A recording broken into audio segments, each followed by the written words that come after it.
बच्चों तो छोटा सा टॉपिक है, पार्ट्स ऑफ फ्लावर के बारे में जो है वो समझने की कोशिश करेंगे।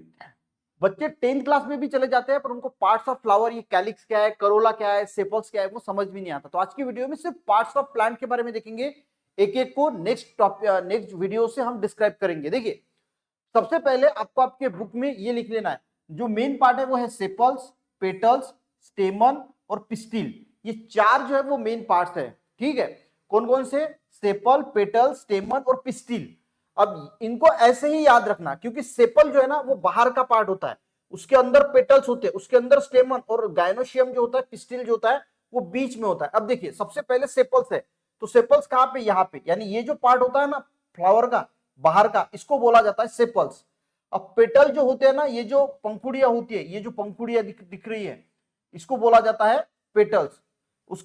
उसके बाद ये जो दिख रहे हैं ना, इसको बोला जाता है स्टेमन्स, और बीच में जो होता है उसको बोला जाता है पिस्टिल।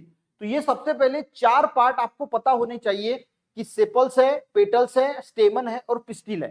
ठीक है, इसको रट्टा मार के याद कर लेना और सीक्वेंस वाइज याद करना, तो आपका पता चलेगा कि सबसे इसमें सेपल्स होते हैं, उसके बाद में पेटल्स होते हैं, उसके बाद में ये स्टेमन्स होते हैं, और उसके बीच में सिर्फ ये पिस्टिल होता है। ठीक है, अब देखिए, सेपल्स को ही हम कैलिक्स बोलते हैं। कैलिक्स कब बोला जाता है? Group of sepals.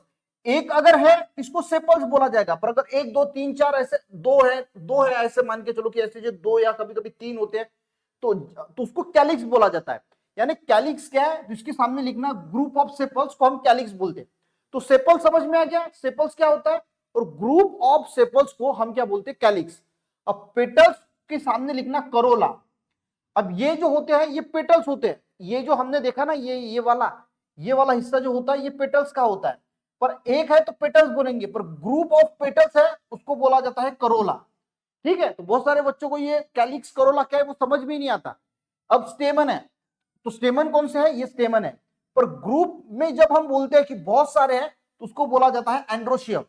ठीक है, और लास्ट में होता है पिस्टिल। तो इसमें जो पूरा का पूरा पिस्टिल होता है, पिस्टिल से टुगेदर कंबाइन करके बनता है पिस्टिल्स, तो इसको बोला जाता है गाइनोशियम। ठीक है, तो गाइनोशियम किसको बोलेंगे? Group of pistil. ठीक है, या फिर टुगेदर मेकअप पिस्टिल, यानी पूरा पिस्टिल के जो बने हुए होते हैं उसको गाइनोशियम बोला जाता है। तो आपको ये बाकी जो है ना वो यहाँ पे इसको रेसिप्टेकल बोला जाता है, पर ये आपको अभी इसका जो है वो हम पढ़ नहीं रहे हैं। आपको सिर्फ पहले जो है वो फोकस करना है चार चीजों पे, कि प्लांट के मेन जो है वो चार पार्ट होते हैं, सेपल, पेटल, स्टेमन और पिस्टिल। ग्रुप ऑफ सेपल्स को कैलिक्स बोला जाता है, ग्रुप ऑफ पेटल्स को करोला बोला जाता है, ग्रुप ऑफ स्टेमन को एंड्रोशियम बोला जाता है, और पिस्टिल जो है वो पूरा का पूरा पिस्टिल मिला के गाइनोशियम बनता है। तो ये पूरा 10 बार लिख लेना, पढ़ लेना, और पार्ट्स ऑफ फ्लावर जो है वो आपको समझ में आ जाएंगे।